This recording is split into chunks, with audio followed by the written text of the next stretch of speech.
우리 경제의 구조적인 변화, 경기적인 요인 등이 복각 작용한 가운데 투자 부진과 분배 문제 등 민생 어려움이 지속되고 최근에는 글로벌 경제 여건이 당초 예상보다 더 악화되면서 경기 하방 리스크가 확대되고 있는 엄중한 상황입니다.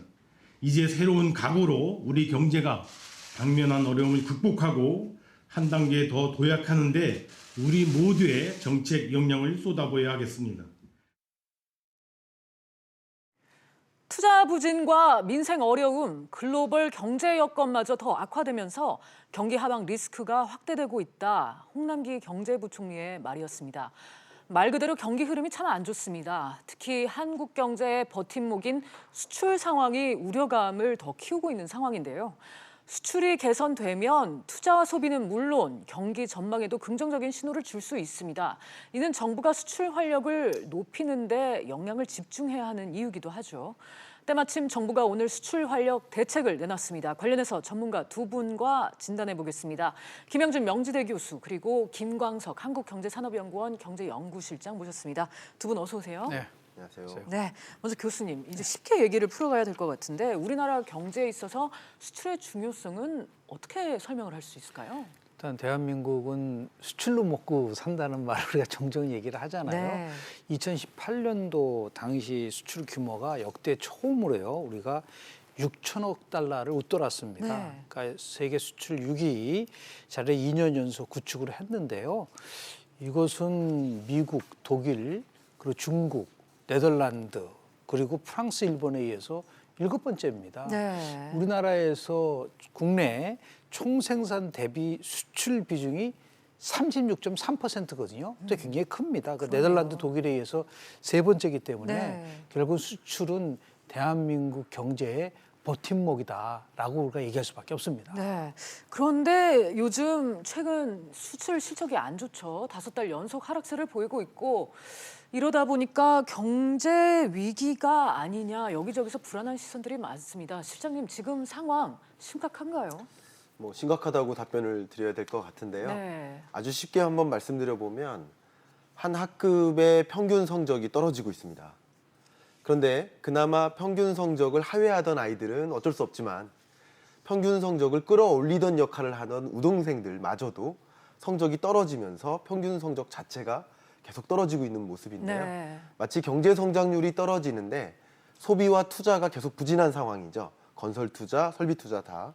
그나마 수출이 경제 성장률을 끌어올리던 우등생 역할을 했었는데 그거마저 이제 떨어지면서 경제 성장 혹은 회복 자체가 굉장히 멀어지는 감이 있지 않는가 하는 네. 굉장히 아쉬움, 그런 어려운 그런 감정이 여러 가지 섞여서 들고 있습니다. 네, 올해 1분기 한국의 경상수지 규모를 봤는데 흑자는 흑자인데 규모가 굉장히 쪼그라들었죠. 왜 그런 네. 건가요?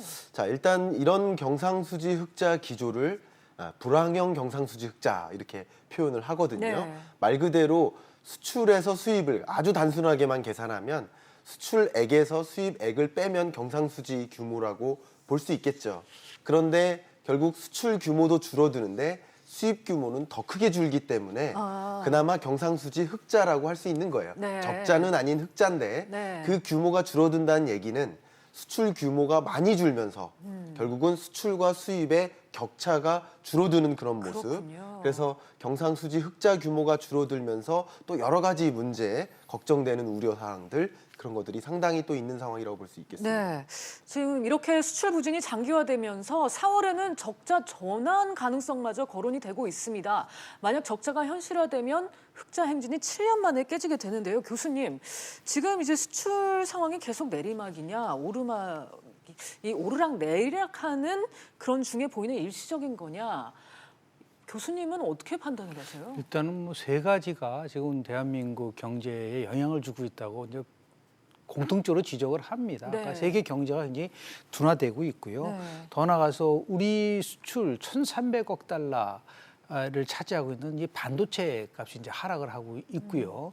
더 나가서 지금 미국하고 중국 간의 이제 무역 전쟁이 굉장히 심화되고 있지 않습니까? 이런 모든 것들이 대한민국의 경제에 악영향을 미치고 있는 것이 아니냐. 그런데 한편으로 보면 이것은 우리가 통제해서 해결할 수 있는 부분이 아니란 그러네요. 말이에요. 이걸 우리가 보통 경제학적 용어로 얘기하면은 내생적 변수가 아니라 네. 외생적 변수에서 영향을 받고 있기 때문에 우리가 더 심각하다 얘기를 하고 있는 거죠. 네. 조금 전에 우리 김 박사님께서는 이제 흑자, 우리가 얘기하는 불황형 흑자라고 얘기하고 있지만 지금 한은에서는 이런 얘기를 했어요. 경상수지 적자가 됐거나 수입이 수출보다 크게 감소하지 않았기 때문에 불황형 흑자라고 얘기하기는 어렵다고 얘기를 하지만 실제로 현장에서 전문가들은 이거는 불황형 흑자로 돌아가고 있지 않나라고 진단을 하고 있기 때문에 그 말로 얘기한다면 앞으로 우리가 이거를 결국은 회복하기가 그렇게 쉽지는 않을 것이다. 더불어서 경제는요, 결국은 정치 문제와 또 굉장히 밀접하게 네. 연관이 있는데 지금 정치가 굉장히 어려움에 지금 봉착돼 있지 그렇죠. 않습니까? 네. 정부는 평화가 경제라고 얘기를 하고 있지만 맞지요. 근데 평화가 경제가 되기 위한 시간이 좀 걸릴 뿐만 아니라 평화가 경제를 모든 걸 끌어갈 수만은 없단 말이에요. 다른 여러 가지 요인에서 움직이기 때문에 네. 장기적으로 봤을 때 우리가 좀 전망으로 해보면은 좀 어려운 국면으로 들어가지 않았냐. 그래서 KDI조차도 경기 둔화에서 이제 부진이란 말을 쓰기 시작한 네. 것이 이러한 그 시각에서 얘기한 것이 아닌가 생각을 합니다. 네. 참 어려운 상황인 건 맞는 것 같습니다. 그간 그런데 정부가 손을 놓고 있었던 건 아닙니다. 최근 수출 활력을 높이기 위해서 기업들에게 돈을 풀기로 했었는데 수출이 둔화돼서 기업들의 자금 융통이 어려워지고 이에 수출이 더 힘들어지는 악순환을 먼저 풀어보겠다. 이런 조치였습니다. 잠시 관련 영상 보고 얘기 이어가 보겠습니다. 단기 수출 활력 제고를 위하여 5개의 금융지원 프로그램을 신설하는 등 계약, 제작, 선적, 결제로 이어지는 수출 전 과정에서의 무역금융을 대폭 보강하였습니다. 교수님, 지난 수출 활력 제고 대책의 핵심은 뭐라고 이해를 하면 될까요? 일단 제일 중요한 거는 대한민국의 신남방 또는 북방 정책을 많이 얘기를 하잖아요. 신북방. 네. 이거는 결국은 수출 시장을 이제 확대를 하겠다는 부분이기 때문에 대통령이 그 부분에 대해서 특히 이 정부는 굉장히 역점을 두고 있는 것 같아요. 네. 수출 시장의 이제 저변화를 위하고 더 중요한 것은 우리의 수출 상품 수지가 이제 개선이 돼야 되지 않습니까? 이러다 보면은 예를 들어서 프리미엄 서비스를 할 수 있는 부분들이 이제 나와줘야 된다는 거가 있고요. 네. 더 나아가서 지금 우리나라의 경우에는요, 중소기업에서 수출이 차지하는 비중이 그렇게 높지 않습니다. 한 20.5%밖에 안 되거든요. 이거는 OECD 국가 전체는 평균 31.5%. 그래서 우리가 앞으로 수출을 좀 더 활력화시키려고 하면 오늘도 나왔지만은 네. 결국은 이 중소기업과 관련된 부분에서 지원을 체계를 개편해야 된다라는 얘기를 했고요. 2020년까지 수출 유망 기업을 5천 개를 육성을 하겠다라는 것도 실은 이런 같은 맥락에서 이루어지고 더 나아가서 해외에 혁신 거점 마련하는 거, 그러니까 스타트업 해외 전략을 네. 촉진하는 이런 것들이 오늘 논의됐었던 걸 알고 있습니다. 네. 오늘 관련해서 지금 교수님도 말씀을 하셨지만은 이 정부가 중소벤처 수출 육성 방안 이거를 발표를 했습니다. 이 내용 역시 잠시 확인하고 돌아오겠습니다. 2022년까지 수출 유망 핵심 기업 5,000개사 그리고 전자상거래 활용 기업 15,000개 육성을 목표로 하여 중소기업 지원 체계를 성장 단계별로 전면 개편하는 방안 그리고 온라인 공동물류 플랫폼 사업 등을 통해서 온라인 수출 시장 진출을 활성화하는 방안 그리고 미국, 인도 등의 해외 혁신 거점 마련 등 스타트업의 해외 진출 촉진 방안 등을 담고 있습니다.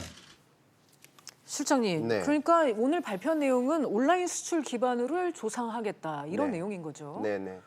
일단은 수출 활력 대책을 위해서는 결국 이렇게 수출이 부진한 그 근본적인 요인을 분석해봐야 될 텐데 앞에 교수님께서도 말씀하신 것처럼 가장 중요한 문제 한 가지는 대외 여건이라는 거예요.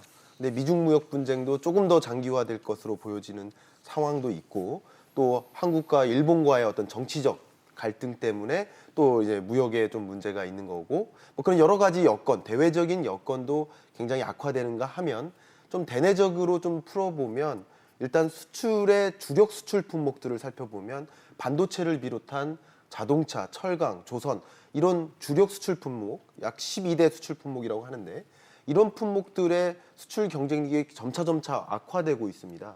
그리고 또 중요한 것은 수출 대상국에 대한 분석인데 역시 중국에 대한 의존도가 굉장히 높다 보니까 미중 무역 분쟁의 효과가 네. 굉장히 더 악순환되는 모습이죠. 그럼 이런 과정에서는 주력 수출 품목에 대한 수출 개선을 위한 중차대한 어떤 그림, 네. 그리고 수출 대상국이 너무 중국에 편향적으로 되어 있기 때문에 2019년에 반등할 주요 신흥국들 있죠. 여기 네. 인도를 포함시킨 건 아주 긍정적이라고 생각되지만 인도네시아라든가 필리핀 그리고 그 밖에 주요 아시아 신흥국들 2019년에 저점을 형성하고 회복세가 꾸준히 나타날 만한 그런 신흥국들이 몇 가지 예상되고 있습니다. 네. 그런 나라들에 대한 수출 대상국을 좀 더 확대한다든가 지금 말씀하셨던 무역 금융이라든가 지금 중소기업 뭐 혹은 온라인 수출 이런 것들도 중요하지만 근본적인 지금 현재의 수출 문제를 철저하게 분석해서 수출이 어려운 그런 좀 걸림돌이 될 만한 요인들을 해소하는 방향의 대책들은 좀 많이 빠져 있지 않는가 하는 그런 아쉬움이 굉장히 네. 크게 드는 대목입니다. 앞서서 김영준 교수님도 말씀을 해주셨지만 지금 무역이 어려운 거, 수출이 어려운 게 우리가 어떻게 할 수 없는 이런 외부적인 요인이 많다 이렇게 말씀을 해주셨는데 이 미중 무역 협상도 그렇고요, 중국 경기 둔화도 그렇고 뭐 교수님 지금 실장님도 말씀을 하셨지만 이번 대책이 그런 어려움을 다 타개하기에는 부족해 보인다 이렇게 말씀하셨는데 교수님은 어떻게 두 보세요? 가지 선제 조건이 있어요. 네. 그건 뭐냐면 아무리 어렵더라도요. 우리 국내에서의 정치 안정성이 들어오고 그리고 지금 정부는 소득주도 성장, 혁신 성장 그리고 공정경제라는 세 가지 축을 가지고 움직이는데 네. 그동안은 소득주도 성장이 중심이었다고 한다면 아마 수출과 관련돼서 우리가 좀 나름대로 선점을 할 수 있기 위해서는 저는 혁신 성장이라는 부분 속에서 네. 좀 우선순위를 좀 많이 둬야 되는데 네. 지금 대통령을 포함해서 핵심 정책자들은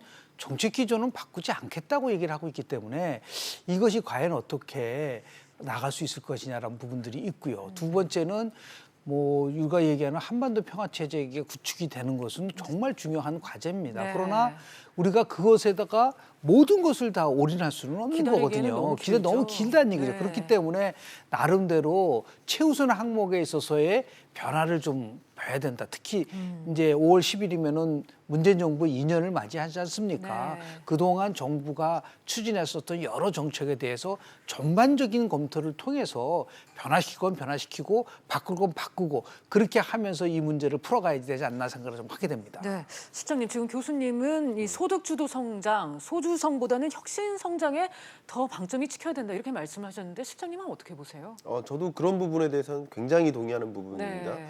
얼마 전에도 이제 5G 관련해서도 말씀을 좀 나눴었지만 지금 이 경제 산업별로 구분을 하자면 경제 성장률이라는 평균선을 상회하는 산업과 하회하는 산업들을 구분해 본다면 결국 기존의 주력 산업들이 하회하는 모습이고 신산업들이 이런 평균 성적, 경제 성장률을 끌어올리는 역할을 할 것으로 기대를 많이 하지 않습니까? 네. 그러면 달적인 예로 이제 5G에 기반한 신산업들을 적극적으로 육성을 한다든가 그런 산업에 적극적으로 기업들이 투자에 임한다든가 그런 식으로 해서 경제 성장률 자체를 끌어올리는 신성장 동력 산업들을 적극적으로 기업들이 뛰어들고 할 수 있도록 하는 투자 여건을 만드는 데에 더 초점을 둔 그런 경제 정책들이 2년이 지나는 이런 시점에 더 요구되지 않을까 하는 생각도 많이 듭니다. 네.